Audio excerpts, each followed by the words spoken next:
If you don't usually follow politics but you care about how events in one country can ripple across the world and impact real lives, then what's happening right now in Nepal is something you can't ignore. This is not just another political crisis. This is a moment that could reshape the future of an entire nation, and maybe even influence the region.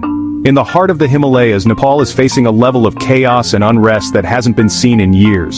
The streets of Kathmandu, usually bustling with daily life, are now filled with tension, uncertainty, and fear. Just days ago, the unthinkable happened. The Prime Minister resigned under immense pressure, and within hours, the nation's parliament building was set ablaze in a shocking act of defiance and anger. So, what exactly led to this explosive situation? Here's what you need to know to understand the gravity of Nepal's current crisis. On September 9th, Nepal's Prime Minister KP Sharma Oli, a figure who has dominated the country's politics for years, suddenly stepped down. His resignation came after weeks of mounting protests, political infighting, and a growing sense that the government was losing control. Ali cited an adverse situation as his reason for leaving office, referring to the deadliest unrest Nepal has experienced in more than a decade. The country has been rocked by violent clashes, with citizens demanding accountability and change. But instead of calming the situation, his resignation only poured fuel on the fire. The streets erupted with even more anger, as people saw his departure not as a solution, but as a sign of deeper instability. In a matter of hours, angry crowds stormed the Singha Durbar government complex in Kathmandu, a symbol of Nepal's political power. The mob's fury was unstoppable. They broke through security barriers, overwhelmed police, and set fire to the parliament building, sending plumes of smoke into the sky and a message to the world that Nepal was in crisis. The violence didn't stop there. Several other key sites were targeted, including the Supreme Court, major political party headquarters, and even the private homes of top political leaders.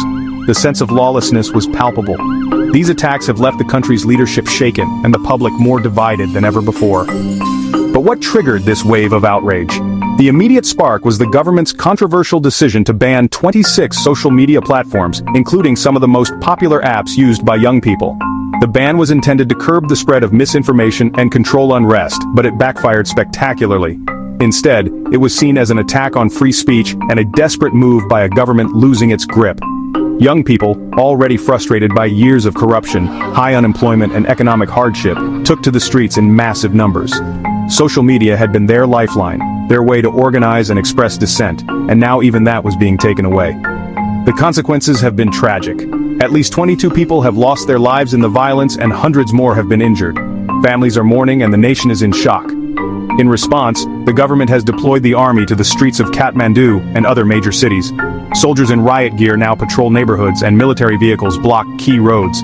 A state of emergency is expected to be declared at any moment, giving the military sweeping powers to restore order, but also raising fears of further crackdowns and human rights abuses. The crisis has already had global repercussions. Major international airports in Nepal are closed, flights are cancelled, and thousands of travelers are stranded.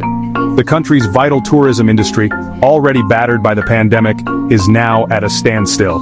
Around the world, governments and humanitarian organizations are watching closely, worried about the potential for even greater instability in the region. Nepal's neighbors, India and China, are especially concerned, given their close ties and strategic interests.